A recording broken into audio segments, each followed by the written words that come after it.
कीट तुम्हारा अन्नदाता, पग पग पर है संग तुम्हारे अन्नदाता। लहू किसानों का बन के पसीना सींचता है धरती का सीना। मेहनत का तेरी हक दिलवाने, नई तकनीक नई खोज बताने। पशुधन को गुणवान बनाना, पौध सुरक्षा को सिखलाना, खेती के सब गुर समझाने, भारत का सरताज बनाने।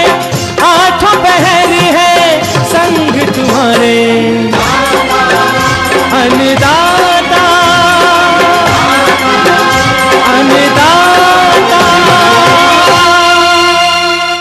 नमस्कार, मैं हूं रीनू। आप सभी दर्शकों का अन्नदाता कार्यक्रम में स्वागत करती हूं। हमारे देश का किसान जन का पोषक है, वह श्रम का देवता है, अन्नदाता है। उसमें ही भारत की आत्मा निवास करती है।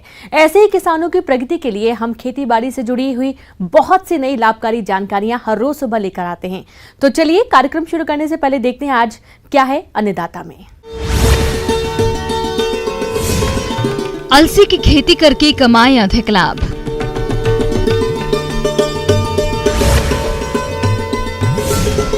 किसान आसानी से बनाए वर्मी कंपोस्ट खाद।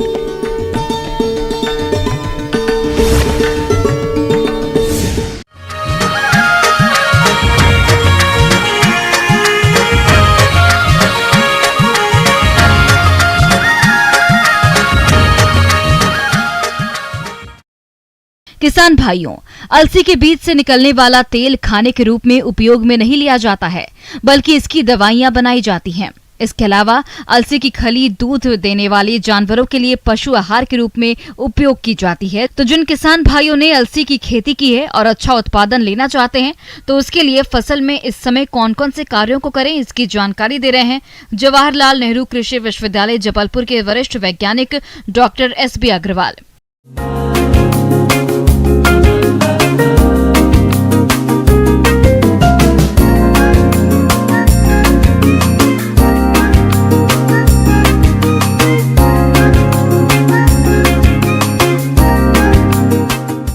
किसान भाइयों, अभी जो रबी के मौसम में और असिंचित क्षेत्रों में या कम पानी वाले क्षेत्रों में जो अलसी की फसल हमारे किसान भाइयों ने लगाई है, उसमें कई प्रकार की समस्याएं देखने को मिल रही होंगी। अभी जिनके पास पानी की व्यवस्था है, एक पानी जैसा कि आवश्यक है कि फूल के आने के पहले और फूल की अवस्था में ही इसमें पानी देने से इसकी बढ़वार भी अच्छी होती है और दाना भरने की जो प्रक्रिया है वो गति से होती है। तेज गति से होने से इसमें अच्छा दाना भरता है और फसल की उत्पादन में भी वृद्धि होती है। ये सभी अवस्थाएं इनको हमारे किसान भाई विशेष रूप से ध्यान रखते हैं तो निश्चित तौर से उनको उत्पादन में लाभ मिलता है। जिन किसान भाइयों के पास आखिरी में जहां दाना भर रहा होता है उस समय यदि पानी की उपलब्धता है तो निश्चित रूप से एक सिंचाई करें जिससे पूर्ण रूपेण दाना भर सके। इसमें एक विशेष बात ध्यान रखने की ये भी होती है कि जब दाना भर रहा होता है उस समय यदि हमें खाद की पर्याप्त मात्रा उसमें नहीं दी गई है और हमारे पास पानी की उपलब्धता तो है, पर हम इस समय किसी भी प्रकार के खाद की जमीन में या मिट्टी में मिलाकर न दें। इसका स्प्रे कर देने से हमारे बीज को भरने में सुगमता होगी, जिसमें 05234 का भी हम स्प्रे करें जिसमें फास्फोरस और पोटास दोनों की मात्रा उसको मिलेगी, दाने का आकार बढ़ेगा और वजन भी बढ़ेगा। इससे हमें उत्पादन में वृद्धि देखने को मिलेगी। अलसी की फसल को इल्लियों द्वारा अधिक नुकसान पहुंचाया जाता है। इल्ली लंबी भूरे रंग की होती है जो तने के ऊपरी भाग में पत्तियों से चिपककर पत्तियों के बाहरी भाग को खाती है। उसके बाद ये कीट अलसी की फलियों को भारी नुकसान पहुंचाता है। तो आप इन इल्लियों के रासायनिक नियंत्रण के लिए इंडोस्कार्ब दवा की 1 मिलीलीटर मात्रा को प्रति लीटर पानी के हिसाब से घोल बनाकर छिड़काव करें। जो फसल लगी हुई है उसमें दाना बनने की स्थिति में एक मक्खी का प्रकोप होता है, जिससे कि वो उसके जो बीज बनने की अवस्था में अपनी सूंडी को प्रवेश करके उसके रस को चूस लेती है और यथास्थिति उसमें दाने का निर्माण नहीं हो पाता है। ऐसी स्थिति में हमें उनको नियंत्रित करना अत्यंत आवश्यक होता है। ये नियंत्रण के लिए जैसा बाजार में कई प्रकार की जो कीटनाशक दवाएं हैं जो कि इस कीट को नियंत्रित कर सकती हैं, उनमें मुख्य रूप से थायोमेथोक्सिम आता है जो 70WP के नाम से बाजार में मिलता है। दूसरी चीज़ है इमिडाक्लोरपिड जो 17.8% की होती है। इसका भी अगर हम स्प्रे करते हैं तो इन मक्खी या इस कीट को नियंत्रण करने में हमें सुविधा होती है और हमारी फसल सुरक्षित रह सकती है। उकठा रोग अलसी का प्रमुख हानिकारक मृदा जनित रोग है। इस रोग का प्रकोप अंकुरन से लेकर परिपक्वता तक कभी भी हो सकता है। रोगग्रस्त पौधे की पत्तियों के किनारे अंदर की ओर मुड़कर मुरझा जाते हैं। इसके रोगजनक मृदा में उपस्थित फसल अवशेषों तथा मृदा में उपस्थित रहते हैं और अनुकूल वातावरण में पौधे पर संक्रमण करते हैं। इस रोग से फसल को बचाने के लिए सबसे पहले रोगग्रस्त पौधे को उखाड़कर नष्ट करें। रोग के प्रति सहनशील प्रजातियों का चयन कर उगाना चाहिए। बीजों को बुआई से पहले उपचारित जरूर करें। नमी की अवस्था ज़्यादा रहती है वातावरण में, उस समय ठंडक के समय में इसमें सफ़ेद रोग जिसमें जो पाउडरी मिल्ड्यू के नाम से जानते हैं, अगर इसमें आते हुए दिखाई देता है तो हमें पहले से सजग होना चाहिए। जिसमें तिलहनी फसलों में हमें गंधक की मात्रा या तो हमने पूर्व में बोनी के समय ही दी होगी, नहीं दी है तो इस समय में भी हम गंधक का स्प्रे कर सकते हैं और दोनों ही प्रकार के इसमें कि तेल की मात्रा भी बढ़ सके, बीज का आकार बना रहे और साथ ही साथ इस बीमारी से भी नियंत्रण हो सके। इसके लिए हालांकि बाज़ार में बहुत सारी दवाएं हैं जिसमें टेबुकोनाजोल और सल्फर का मिश्रण आता है, इसका भी हम स्प्रे कर सकते हैं। यदि किसान भाई के पास एलिमेंटल सल्फर जो 80% का होता है उसका भी अगर स्प्रे उसकी उपलब्धता है तो उसका जो स्प्रे कर सकते हैं। इसके स्प्रे के लिए 1% का घोल करना अत्यंत आवश्यक होता है और अगर ऐसा करते हैं तो फसल में ये रोग नहीं आता है और साथ ही साथ पोषण का भी काम करता है, जिससे बीज का उत्पादन बढ़ सकता है। और लागत में भी हम समय पर अगर उपचार कर लेते हैं, समय पर दवा या खाद की व्यवस्था कर लेते हैं तो उत्पादन बढ़ने से उसकी लागत भी कम होती है। इस प्रकार से हम अधिकतम उत्पादन अलसी का प्राप्त कर सकते हैं। किसान भाइयों, अब लेते हैं एक छोटा सा ब्रेक, जल्द लौटेंगे।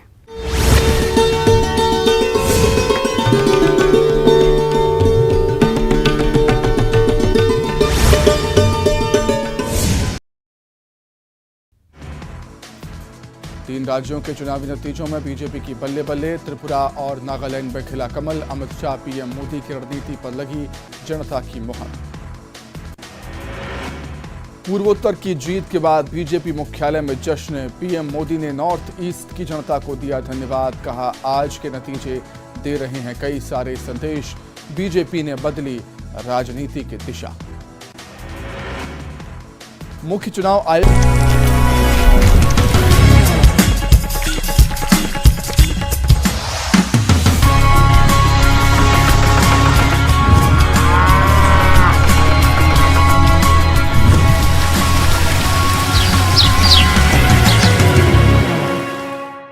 ब्रेक के बाद एक बार फिर से आप सभी दर्शकों का अन्नदाता में स्वागत है।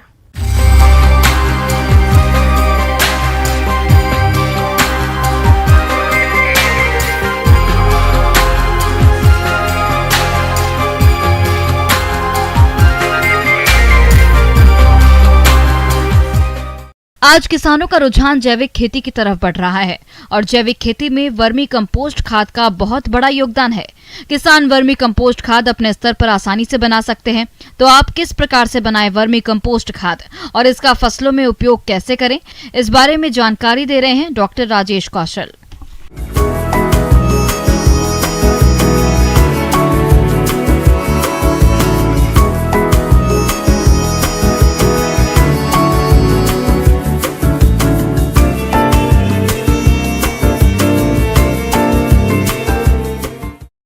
केंचुआ खाद सिर्फ खाद के रूप में ही नहीं बल्कि हमारे किसान भाई जो हैं इसे एज ए एंटरप्रेन्योरशिप में भी इसका यूज कर सकते हैं, यानी कि इसको आप अपनी एक इनकम का सोर्स भी बना सकते हैं, जिसमें आप खाद भी बेच सकते हैं तथा उसके साथ साथ केंचुओं को मल्टीप्लाई करके उनको भी बेच सकते हैं।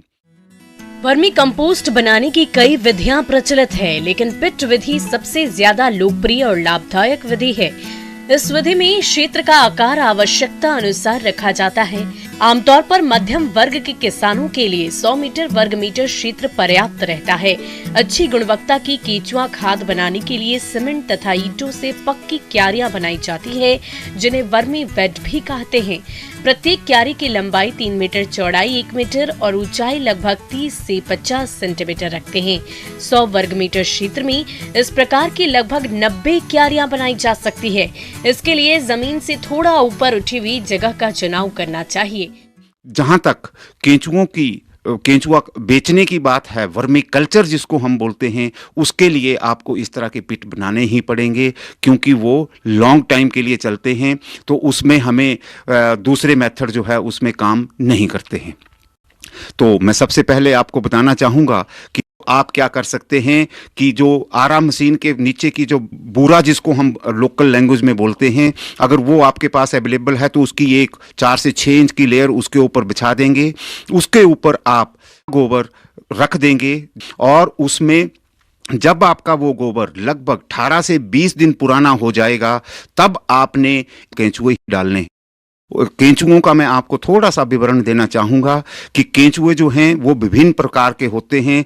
तो आइसिनिया फोर्टिडा सबसे बढ़िया इनकी एक प्रजाति है, जिसका हमें भरपूर उपयोग करना चाहिए और वो अच्छी खाद बनाने के लिए हमारे इस क्षेत्र के लिए बहुत अच्छा है।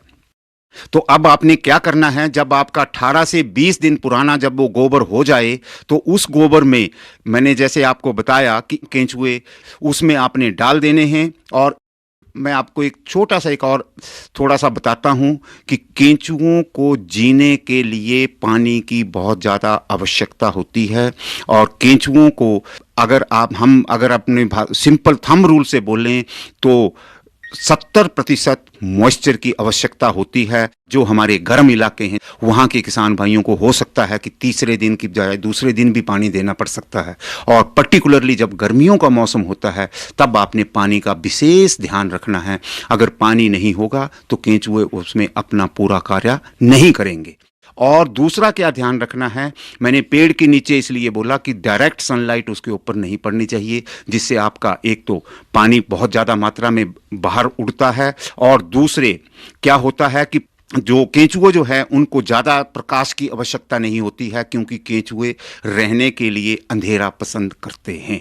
तो इसलिए अगर आपके पास कोई पुरानी गन्नी बैग जिसको बोलते हैं, जिसे चीनी की बोरी पहले जो आती थी, चावल की बोरी आती थी जो सूत की बनी होती थी, उस तरह की बनी होती थी, अगर वो बोरी फटी पुरानी है तो उसके ऊपर आप डाल सकते हैं।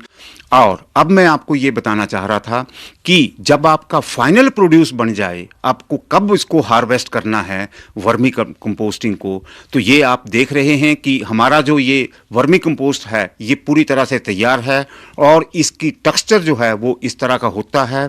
इसका रंग जो है ये गहरे भूरे रंग का होता है और इसमें कोई भी आपको ऐसा सब्सटेंस नहीं दिखेगा, जैसा कि आप दूसरी तरफ देखेंगे कि जो हमारी देसी खाद है, जब उसका आप टेक्सचर देखेंगे उसमें आपको गोबर भी दिखेगा, उसमें आपको कार्बनिक पदार्थ भी दिख रहे होंगे और वो उस तरह का टेक्सचर उसका होता है। जब तैयार ये हो जाती है तो आपने उस टाइम 5 से 6 दिन पहले इसमें पानी देना बंद कर देना है। और पानी देना जब आप इसमें बंद कर देंगे तो केंचुओं का, जैसे मैंने आपको अपनी चर्चा में शुरू में बताया कि उनको मॉइस्चर ज़्यादा चाहिए होता है, तो वो पानी की खोज में नीचे नीचे एक जगह इकट्ठे हो जाएंगे जाकर के, और बाहर के जो सारा मटेरियल है उसको आप निकाल सकते हैं। इसे अलग करने के लिए बेड की बाहरी आवरण सतह को एक तरफ से हटाते हैं। ऐसा करने पर जब केंचुए बेड में गहराई में चले जाते हैं तब केंचुआ खाद को बड़े आसानी से अलग कर सकते हैं। खाद की पलटाई या तैयार कंपोस्ट को एकत्र करते समय खुरपी या फावड़े का प्रयोग कदापि नहीं करना चाहिए। और निकालने के बाद हमारे किसान भाई, जैसे आप देख रहे होंगे, ये जाली है, सिंपल जाली जो हमारे रेत छानने के काम आती है, उस तरह की एक जाली लेकर के भी आप इस खाद को छान सकते हैं। और जो इसमें थोड़ा बहुत मोटा मटेरियल होगा उसको अगले बार जब अगला साइकिल आप इसका वर्मी कंपोस्ट का लेंगे तो वहां पे आप इसका उपयोग कर सकते हैं। आगे और भी है खेती बाड़ी से जुड़ी बहुत सी रोचक जानकारियां। यहां रुकेंगे एक और छोटे से ब्रेक के लिए।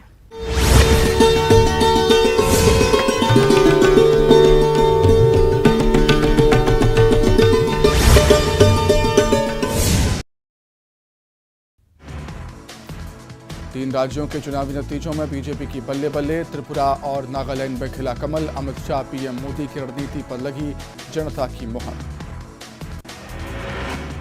पूर्वोत्तर की जीत के बाद बीजेपी मुख्यालय में जश्न। पीएम मोदी ने नॉर्थ ईस्ट की जनता को दिया धन्यवाद का।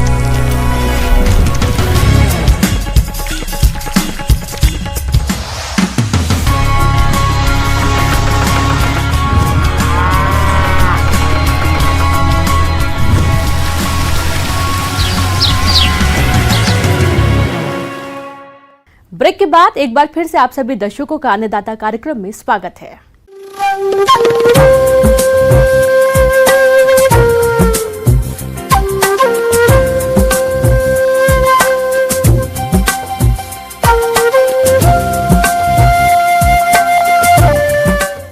मौसम विभाग की रिपोर्ट पर साप्ताहिक कृषि सलाह इस प्रकार है।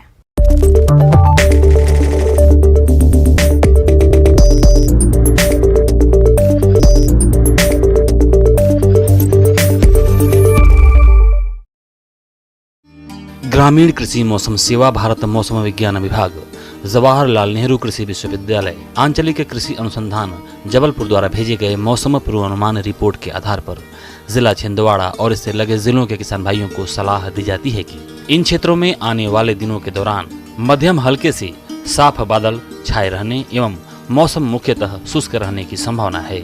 अधिकतम तापमान 33 से 35 डिग्री सेल्सियस और न्यूनतम तापमान 15 से 16 डिग्री सेल्सियस के मध्य रहने की संभावना है। आने वाले दिनों में हवा दक्षिण पश्चिम उत्तर पूर्व एवं पूर्व दिशाओं से बहने एवं 7 से 10 किलोमीटर प्रति घंटे की गति से चलने की संभावना है। ऐसे में इन क्षेत्रों के किसान भाइयों को सलाह दी जाती है कि गेहूं की फसल बालियां निकलने की अवस्था में है, अतः जो किसान भाई बीज उत्पादन करना चाहते हैं वे विजातीय पौधों को निकालकर खेत से अलग करें। गेहूं की फसल में विभिन्न क्रांतिक अवस्थाओं में आप जरूरत के हिसाब से सिंचाई करें और सिंचाई के बाद शेष बची हुई यूरिया का छिड़काव अवश्य करें।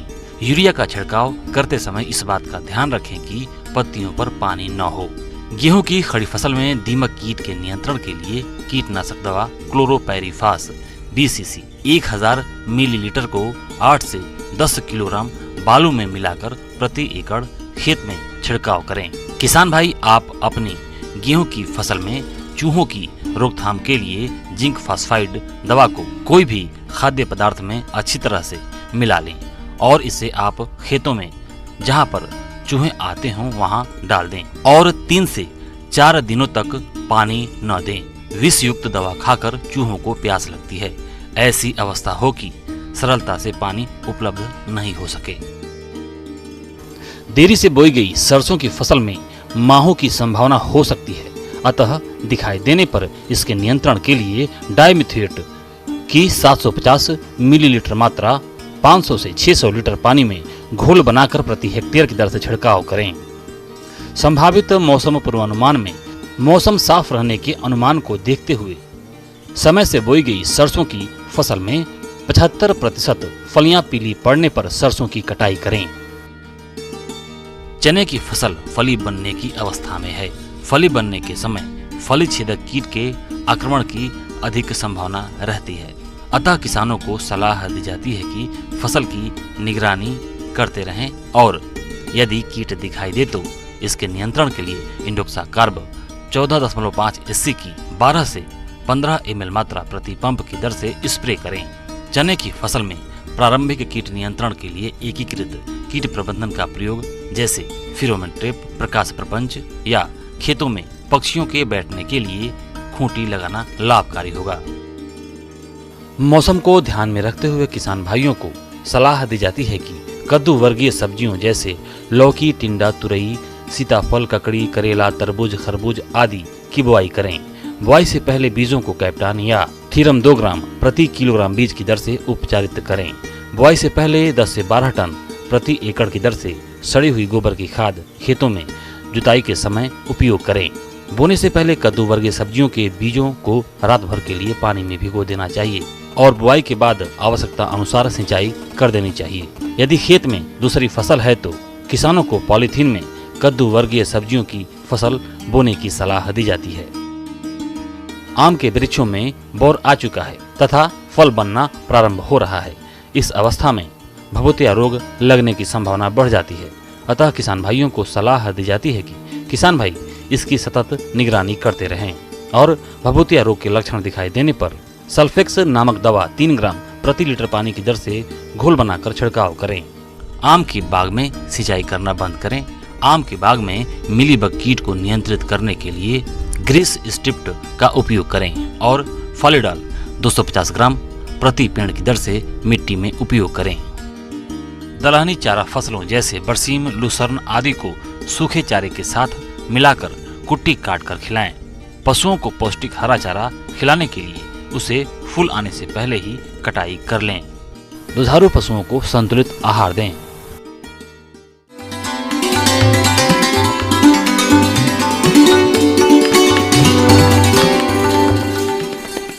आइए जानते हैं अन्नदाता निःशुल्क फोन के माध्यम से पूछे गए समस्याओं का समाधान।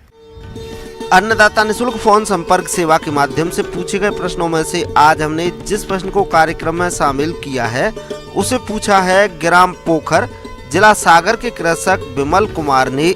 ये लौकी की फसल में किए जाने वाले जरूरी कार्यों के बारे में जानकारी चाहते हैं। तो विमल कुमार जी, आपकी जानकारी के लिए प्रस्तुत है कार्यक्रम का ये अंश। आज आपके सामने लौकी की फसल में किस प्रकार से प्रबंधन किया जाए तो उसके बारे में जानकारी देना चाहती हूँ। जैसा कि हम देख रहे हैं कि अभी मार्केट में लौकी मिल रही है। जैसा हम देख रहे हैं कि लौकी की फसल अब गर्मी की फसल या जायद की फसल नहीं रह गई है। 12 महीने इसको मार्केट में हमको मिलती है। तो और किसान भाई इससे लाभ भी कमा रहे हैं लौकी की फसल लगा के। तो जैसा कि हम जानते हैं कि जो खरपतवार की समस्या है जब लौकी की फसल में आती है तो किसान भाई देख लें, क्योंकि अगर खरपतवार आएगा अपनी फसल में तो पौधे की वृद्धि नहीं होगी, क्योंकि लौकी बेल वाली फसल है। अगर वो खरपतवार की वृद्धि हमारे खेत में दिखेगी तो जो हमारी बेलें हैं वो सही से वृद्धि नहीं कर पाएंगी और जो उसमें फूल है, फल है, वो सही से नहीं बनेगा। क्योंकि खरपतवार प्रकाश के लिए, पानी के लिए और जो खाद और उर्वरक हम दे रहे हैं उसमें कंपटीशन करते हैं और हमारी जितनी उपज मिलनी चाहिए हमको उतनी नहीं मिल पाती। तो किसान भाई जो भी खुरपी की सहायता से या किसी और यंत्र की सहायता से समय समय पर निदाई गुड़ाई करते रहें। निदाई गुड़ाई करने से एक तो फ़ायदा ये होता है कि जो एरेशन होता है वो भूमि का प्रॉपर हो जाता है और हमारे पौधों की वृद्धि भी सही से होती है और जो खरपतवार हैं वो भी निकल जाते हैं। किसान भाइयों, यदि आप इस समय लगाई गई लौकी की फसल से अच्छा उत्पादन लेना चाहते हैं तो इसके लिए जल प्रबंधन का तो ध्यान रखना ही है। साथ ही साथ कमजोर फसल की उचित बढ़वार के लिए उर्वरकों का प्रयोग भी करना होगा, तभी आपको लौकी की फसल से अच्छा लाभ मिलेगा। अब हम देखते हैं कि सिंचाई की व्यवस्था। जैसा कि अभी सर्दी का मौसम चल रहा है तो किसान भाई पानी का विशेष रूप से ध्यान दें, क्योंकि अगर ज़्यादा पानी देते हैं फसल में तो पौधे की जड़ें गलने लग जाती हैं और पौधे की वृद्धि भी सही प्रकार से नहीं होती है। तो किसान भाई ये देख लें कि हमारी पहले भूमि किस प्रकार की है। अगर भारी भूमि है तो हमें पानी कम लगेगा और हल्की मिट्टी है तो पानी ज़्यादा लगेगा। आप पहले पानी देने से पहले देख लें कि हमारी मिट्टी में पानी की आवश्यकता लग रही है तो उसको देख के पानी दें। वैसे सर्दी के मौसम में लगभग 10 से 15 दिन के अंदर में पानी दिया जाता है। फिर भी किसान भाई अपनी भूमि को देख के पानी दे सकते हैं। तो जब भी तोड़ाई करें तो उसके बाद देखते रहें कि हमारी फसल में उर्वरक की मात्रा लग रही है तो नाइट्रोजन जो हमने कई बार पहली शुरुआत में दिया था तो बचा दे देते हैं, तो तोड़ाई के समय आप दे सकते हैं उर्वरक। तो इस तरह इन बातों का ध्यान रखें। जैसा कि आप सभी जानते हैं कि लौकी की फसल को सबसे अधिक नुकसान कीट और रोगों के प्रकोप से ही होता है। यदि आपने समय रहते इसका नियंत्रण नहीं किया तो लौकी के उत्पादन में भारी कमी आ जाती है। इसलिए आप इनकी पहचान कर समय रहते नियंत्रण जरूर करें। किसान भाई, अब हम चर्चा करेंगे लौकी की फसल में कौन कौन से कीट और रोग लगते हैं। तो सबसे पहले चर्चा करते हैं कीट नियंत्रण पर। इसमें कौन कौन से कीट आते हैं लौकी की फसल में। तो सबसे पहले आता है एक बीटल आता है। तो ये बीटल क्या करता है, पहले पत्तियों को, छोटी पत्तियों को काटता है, फूल को काटता है, जब फल बन जाता है तो फल को भी नुकसान पहुंचाता है। पौधे पर इस कीट को देखें तो एक दवाई आती है क्विनोलफॉस करके दवा, उसकी 2 ग्राम लीटर प्रति मात्रा के हिसाब से घोल बना के स्प्रे करें तो इस कीट का हमें प्रकोप से बच सकते हैं, क्योंकि ये बहुत मुख्य कीट है लौकी वर्गीय फसलों में। तो इस कीट का विशेष रूप से ध्यान रखें, अगर ये दिखता है तो इसको नियंत्रित करें। फिर एक कीट आता है फ्रूट फ्लाई करके, ये एक भी मुख्य कीट है लौकी की फसल में देखा जाता है। तो ये कीट क्या करता है, ये मक्खी के रूप में होता है। इस कीट की मक्खी फूल से फल बनते समय उसमें अपने अंडे देती है और फल बड़े होने पर इसके मैकट फलों को अंदर ही अंदर खाते रहते हैं, जिससे फल सड़ जाता है। तो आप इस कीट के नियंत्रण के लिए सबसे पहले खेतों में मिथाइल यूजिनॉल ट्रैप लगाएं, जिसमें नर फल मक्खी एकत्रित होकर नष्ट होती रहती है। इससे रासायनिक नियंत्रण के लिए प्रोपिनोफास दवा की 2 मिलीलीटर मात्रा का प्रति लीटर पानी के साथ से घोल बनाकर छिड़काव करें। ट्रैप नहीं कर रहे हैं तो किसान भाई क्विनोलफॉस नाम की दवा आती है, उसका भी स्प्रे कर सकते हैं। 2 ग्राम प्रति लीटर के हिसाब से दवाई का स्प्रे करके भी अपने जो फ्रूट फ्लाई है उसको कंट्रोल किया जा सकता है। किसान भाई, अब हम चर्चा करेंगे लौकी में कौन कौन से रोग आते हैं और किस प्रकार से उनका नियंत्रण करें। तो सबसे पहले इसमें रोग आता है पाउडरी मिल्ड्यू, जो एक फफूंदी के द्वारा फैलता है। तो इसमें हमने देखा है पत्तियों पर, तनों पर एक सफ़ेद सा पाउडर जम जाता है, जो बाद में पूरे पौधे पे बढ़ जाता है शुरुआती अवस्था में, और फिर पूरा पौधा सूख जाता है तो उसकी बढ़वार रुक जाती है। अगर इस प्रकार का जो हमारे पौधे में समस्या देखी जाती है तो एक वेटेबल सल्फर आता है, तो उसका घोल बना के स्प्रे कर सकते हैं। 3 ग्राम प्रति लीटर के हिसाब से घोल बनाकर वेटेबल सल्फर का घोल करके आप स्प्रे करें, तो इससे हमारी जो फसल पे जो पाउडरी मिल्ड्यू आया उससे रोकथाम मिलती है। जो फलों की तोड़ाई है समय पे करें और देख रेख किसान भाई समय समय पे करते रहें तो अधिक उपज प्राप्त कर सकते हैं।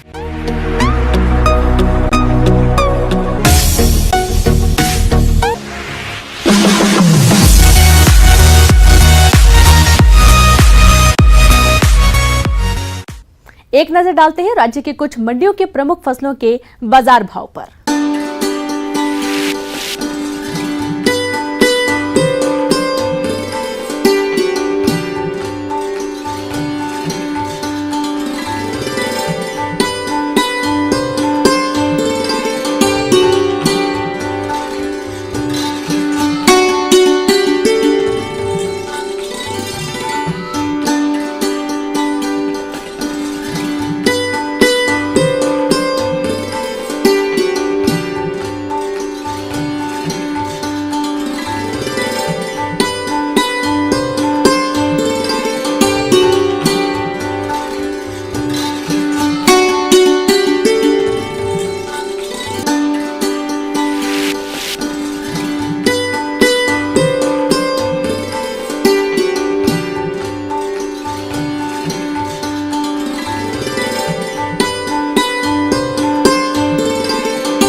किसान भाइयों, कृषि संबंधित समस्या और सुझावों के लिए आप हमें इस पते पर संपर्क कर सकते हैं।